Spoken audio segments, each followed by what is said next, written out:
So what's a grape explorer talking about today? One of my favorite areas. Oh, I always bring it up that one of my favorite areas, but it's true. One of my favorite areas in France is the Rhône. I love Rhône wines. I always have loved Rhône wines. And I think Americans traditionally have loved Rhône wines, even for the last 30 years. I've seen sales of Rhône wines with, whether it's Chateauneuf-du-Pape or Coroti or Hermitage, you know, all these wines in the Rhône people particularly love. So, but you got a difference between the Northern Rhône, which is a predominantly Syrah-based wines, and the Southern Rhône, which is predominantly Grenache-based wines.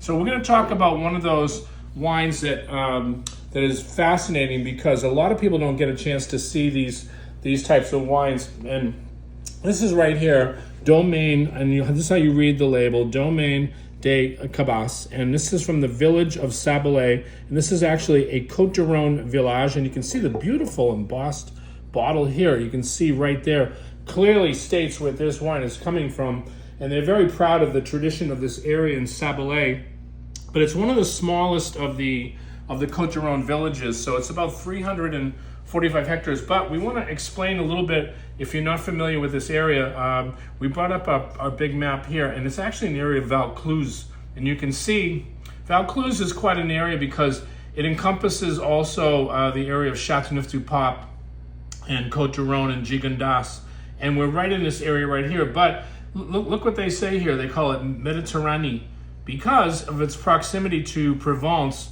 These wines are traditionally considered very Provençal. Now, you can't really say that about a lot of the northern Rhones like Hermitage and Coroti, but when you get south here, you know, it's quite hot, and you get that Mediterranean climate, and you know, obviously this area was the Greeks came in here first, and then the Romans came in here and planted grapes in this area. But this is a fascinating area because a lot of Americans don't really realize it. We also have Hugh Johnson's book here. We want to point it out to you.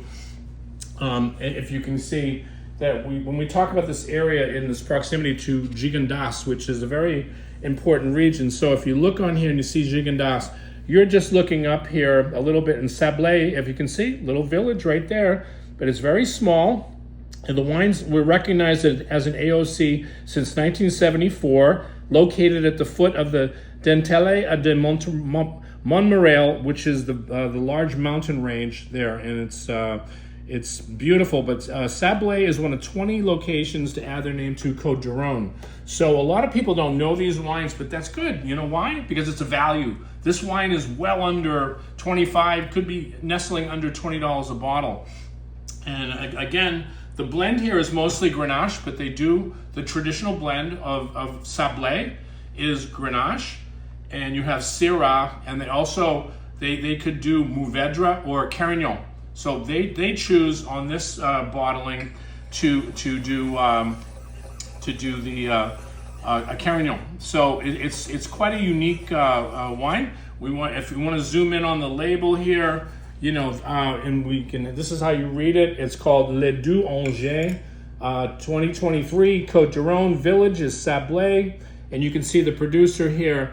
But you get a lot of aromas of cherries and red berries and dried herbs. I call it, it's very garrique, so you get a lot of that it's almost that herbal kind of quality that comes out of Rhône wines. It's very, very unique into this area. You don't really smell too much of this unless you're in this area, which is Mediterranean area right here. You can taste a lot of this garrique, and I call it secondary flavors because it's not a fruit.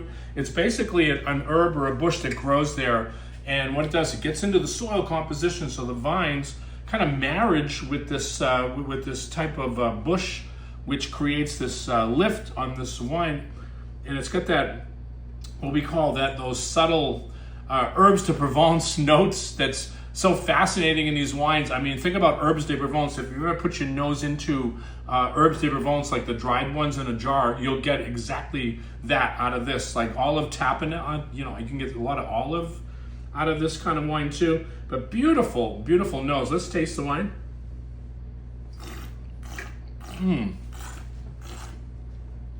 Powerful, dense fruit. I mean, really, really good.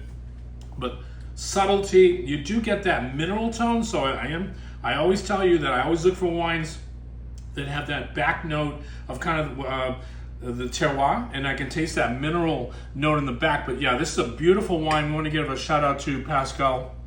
We attended his tasting at AVSP in New York, and he was kind enough to to showcase this producer. And I asked him, I said, I would love to do a video on this domain. I know this domain. So they make Gigondas, they make Chateauneuf-du-Pape, they make also, they're in the village of Syrah. That's basically the next village over, but Sablet is another one of their appellations that they have here. But these are fabulous wines, and don't take my word on it. This got 90 points in Decanter magazine. James Suckling gave it 91 points, same exact wine. So it's gotten some great reviews, but we wanted to give it a little love today because I had never done this particular area, so I think this is great, and it's a hidden value that you should discover out there. Again, Grape Explorer, always talking about areas of the world, especially France, that you've never had before, and I bring one to the plate today. Cheers.